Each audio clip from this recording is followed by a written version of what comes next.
So in last video we have studied that radius of atom, radius of electron, radius of orbital of electron is equal to n square h square by pi m 2 e square. That is, radius is inversely proportional to n square.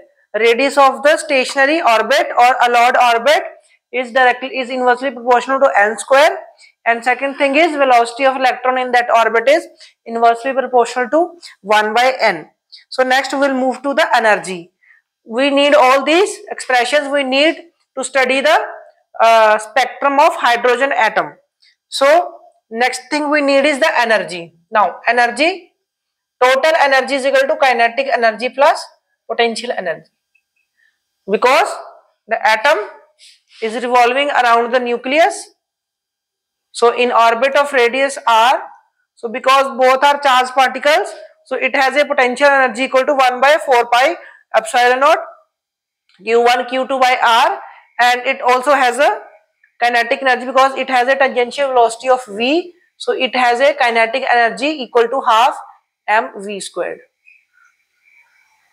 So we have kinetic energy is equal to half mv squared, and this is also equal to, we have a relation that because it is revolving, so for revolution we need centripetal acceleration or centripetal force. So centripetal force is mv squared by r.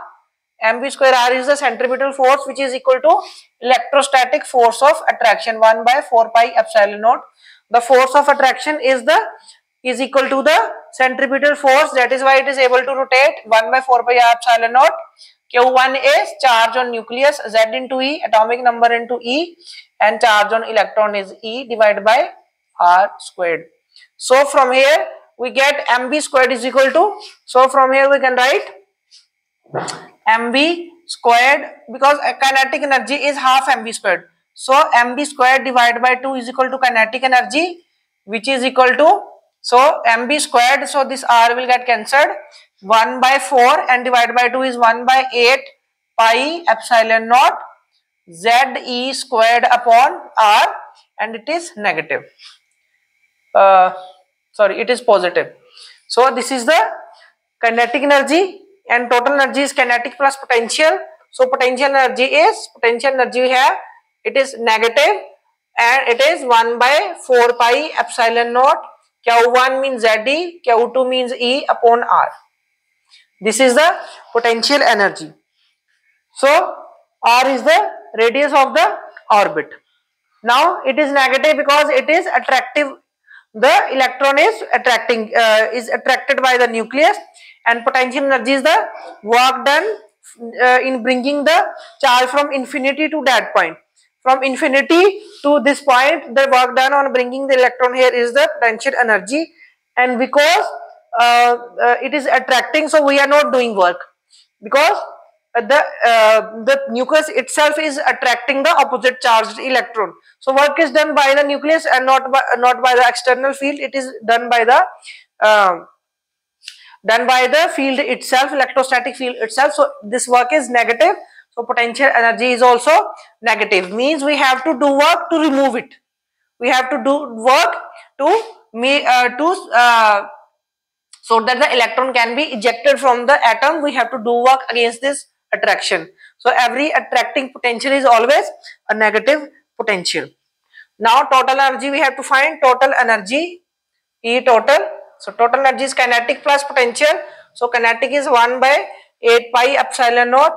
So Z E squared by R, and minus because it is negative. So if we add a negative thing, it will get minus 1 by 4 pi epsilon naught Z E squared by R. So this comes out to be, this is equal to minus 1 by 4 pi epsilon naught Z E squared by R. So this is the total potential energy. Total potential energy of the electron in the orbital is negative. That is why electron is stable. So because everything wants to remain in its lowest energy state. So when electrons and nucleus are arranged in form of atom, so it has a minimum potential energy than when they are separate. So this is the total energy. Now what we want to find a relation between E and R, E and N. Like in previous video we have found a relation between R and N, V and N, because it is we are studying about Bohr's theory and we are saying everything is quantized. There is only first orbital or second orbital, n is equal to 1 or n is equal to 2 or n is equal to 3. So we have to find a relation between E and R, E and N, but here we have R, but we have a relation between R and N. This is a relation between R and N. So we'll put this thing here, then what will happen? N square will come in the denominator. When n square will come in the denominator, it means E will be inversely proportional to the square of quantum number n, principal quantum number n. So put value of R from, so let this be 1, so this is 2, from 1 into, so we'll get E is equal to minus mz square e raised to power 4 and 8 epsilon naught squared h squared into 1 by n squared. So this is the potential energy, total energy, and this is inversely proportional to n squared. Total energy is inversely proportional to n squared. So this is our relation. Thus this is the relation which we have got. After that we have to find the relation of frequency, and frequency, as we know from Planck's constant, we know Planck's condition, E is equal to h mu, where h is the Planck's constant whose value is 6.6 into 10 raised to power minus 34 joule second, and mu is the frequency. So we have certain relation here. First relation is E is equal to h mu. Second relation, as we know, speed is equal to distance upon time. Therefore distance will be speed into time will be distance, or we can see speed upon frequency is the distance, because frequency is 1 upon time period. And when we are talking about electrons which is moving with the velocity comparable with the speed of light, we say c by mu, and distance is the wavelength. What is the distance of a wave? Distance is equal to wavelength, so is equal to lambda. C by mu is equal to lambda, because in time t distance traveled is equal to lambda. One wave is completed in time t, therefore distance traveled in time t is equal to wavelength lambda. So lambda is equal to c by mu, or we have 1 by lambda is equal to mu by c. We have a term 1 by lambda which we call as wave number. This is wave number. This is wave number, and this is the 1 by lambda. Now here we have E2 minus E1. So if this is N1, then from here E2 minus E1, if there is a transition from higher to lower state, E2 minus E1 will be equal to, see, let this whole thing be a constant. Let we write this whole thing as a constant. So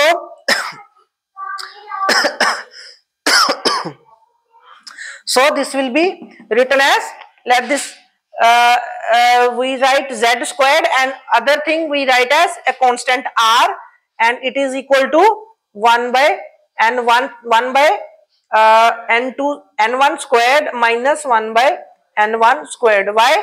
Because here you see it is E2 minus E1, so it will be n2 minus n1, but there is a negative sign outside. So when there is no negative sign here, means we'll interchange the signs, n1 minus, it will be n1 minus n2. So what is R here? R here is Rydberg's constant.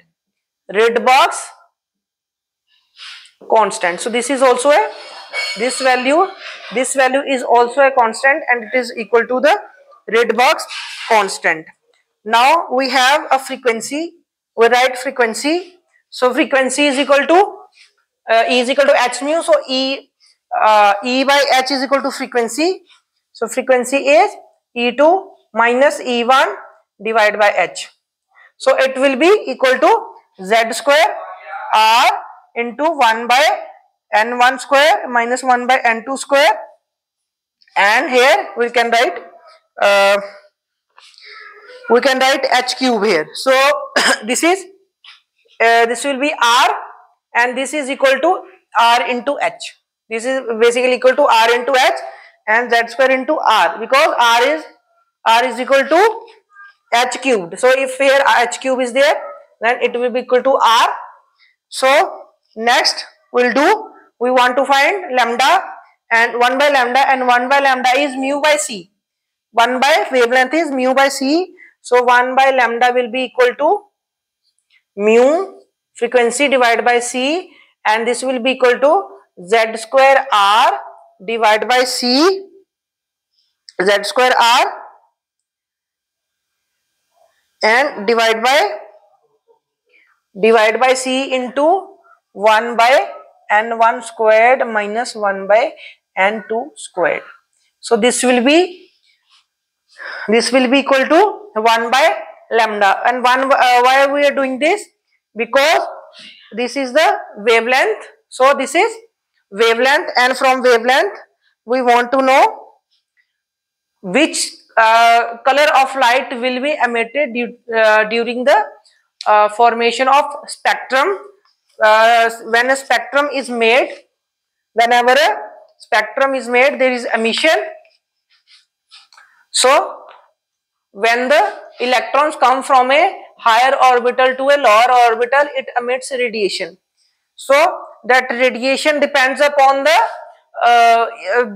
color. If it is a visible radiation, its color will be from around 6000 nanometer, between 6000 nanometer or 9000 nanometer, or around 4000 nanometer, which corresponds to blue color or green color or red color. So if we know the lambda, we'll find out what is the color of the light which is emitted from it.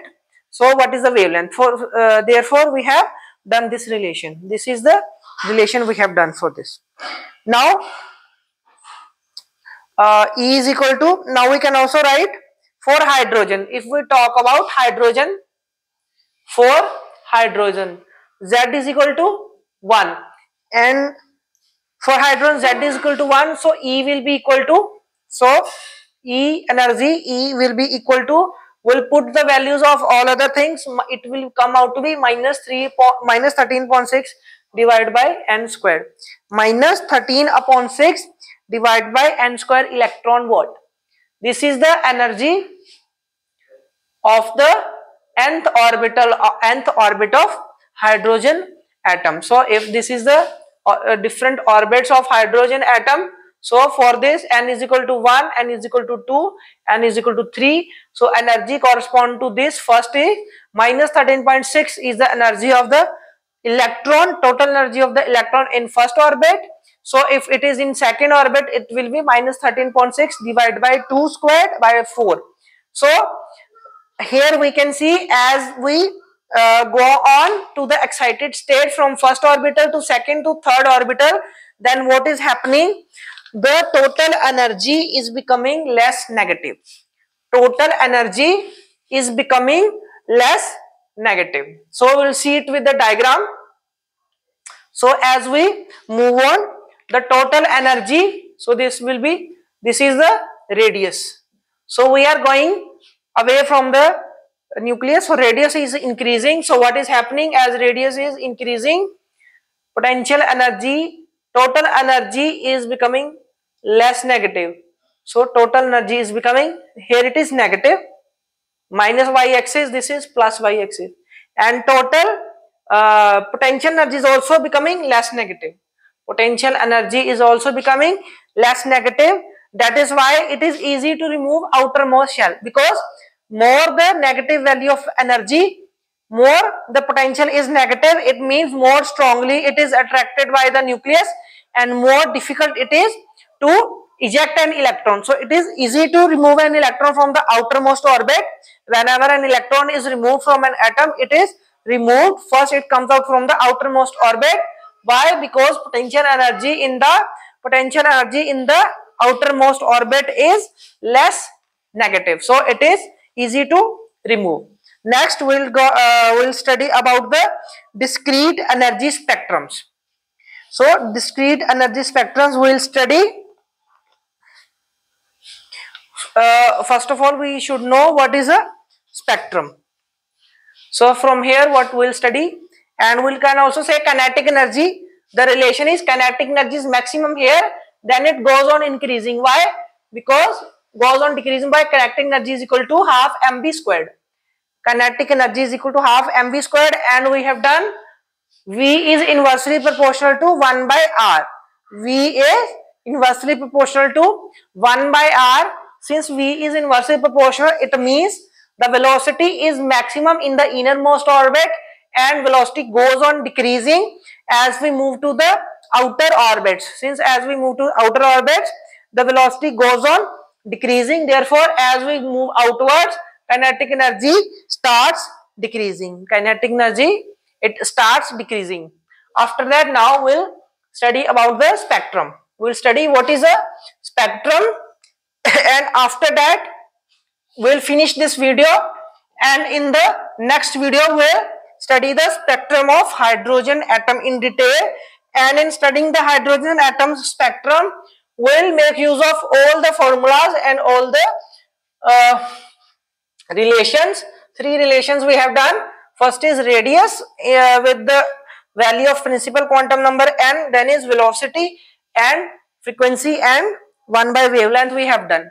So all relations we'll use. So what is a spectrum? What is a spectrum? What is a spectrum? As we have studied till now, we have studied spectrum of white light. It is a prism. Suppose this is a prism and white light comes here.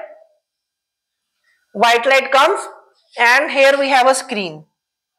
We have a screen here, so it gets refracted always towards the base. But the rate of refraction differs with the wavelength of light. Like it is inversely proportional to the wavelength. The wavelength of red light is maximum, therefore refractive index is minimum for red light. Therefore red light refracts the least. This is red light. It will refract the least, and then other lights will be refracted in the order. Other 7 colors will be reflected in the different orders. So total what we will get? We will get 1, 2, 3, 4, 5, 6, and we will get 7 colors. We will get 7 colors: V, I, B, G, Y, O, R. We will get 7 colors, a spectrum of 7 colors. So this is known as a spectrum, that we have gained 7 bands. We have gained 7 bands. First of red color, second is of orange. So we have gained 7 bands. So this is known as a spectrum. So this pattern on screen, pattern of light on screen is known as spectrum. So this pattern of light on screen is known as spectrum. Similarly, we have as we know, if this is a glass prism, then it will not allow ultraviolet light to pass through it. So if this is white light, so if it has UV light also, then UV light will be absorbed. UV will be absorbed, and suppose if here UV has to come, then UV will be missing. UV light will be missing. It means if we have initially we have all the colors, but all the lights of all wavelength, but after that one color of light is absorbed and remaining color we can see on the screen. It means one color is absorbed, one color is missing. So here will be a gap, one color will be missing. So this is known as a absorption spectrum. Absorption spectrum. What is absorption spectrum? Means we have certain colors, we pass through it certain light of different frequencies. Light doesn't only mean the visible light, other electromagnetic waves all are known as all we call light. So white light and UV light is coming, one light is absorbed, other it emitted, so it is a absorption spectrum. Another kind of spectrum is emission spectrum. What is emission spectrum? So suppose we have a so here we have fire, so we have an iron rod here, this is iron rod. So if we go on heating this, if we go on heating this, then what happens? The iron rod becomes so much hot that it starts shining with red color. So red shine comes. So it becomes red hot. We say it has become red hot. What has happened at that time? It means when we are heating, the rod is absorbing the energy in form of heat. So the rod absorbed the energy in form of heat, and after that the electrons get excited. The electrons in the iron rod gets excited, but they cannot remain in the excited state for long time. They can remain only for 10⁸ seconds. So electron can remain in the excited state only for 10⁸ seconds. So after this much time, it again bounces back to its ground state. But as we know, this is nucleus. So these are different. These are the different orbitals. So here energy is E1, here energy is E2. So electron gained the energy, gained heat energy, and it goes to the energy level E2. Now it cannot remain here for more than 10⁸ seconds. So it have to come back. It has to come back. But it cannot come back because here energy is E1, here energy is E2. It has to release energy equivalent to E2 minus E1. This much energy it has to release. This much energy it has to release, and so iron release that energy and in form of photons. It release energy in form of photons or electromagnetic wave and the corresponding wavelength. Because it is a wave, it will have a wavelength. So the wavelength corresponding to when the iron rod gets de-excited, the wavelength corresponds to red color. So wavelength corresponds to red color and it starts shining red. It starts becoming red hot. So this, and if this this light which is coming, so we take it on a screen. So we have a screen and we take the light on the screen. There the spectrum on this screen is emission spectra. Emission spectra. Why emission spectra? Because the energy which was absorbed. This is not the energy which was absorbed. This is energy which is released when the electrons get de-excited. When electrons de-excite, they emit energy, and that energy, the spectrum of that energy is the emission spectra. And what is the absorption spectra? We have light of various wavelengths. Some colors are absorbed and some colors pass as it is. The colors which are passed at it is, so their spectrum we get, that is the absorption spectra. Here no light is emitted, nothing is emitted, only absorption take place. Here energy is absorbed and emitted in form of rays, and whose frequency or whose wavelength, which is given by the equation we have done earlier. Wavelength is given by 1 by lambda is equal to ZR into 1 by n1 squared minus 1 by n2 n1 squared minus 1 by n2 squared. So this is how the wavelength is given.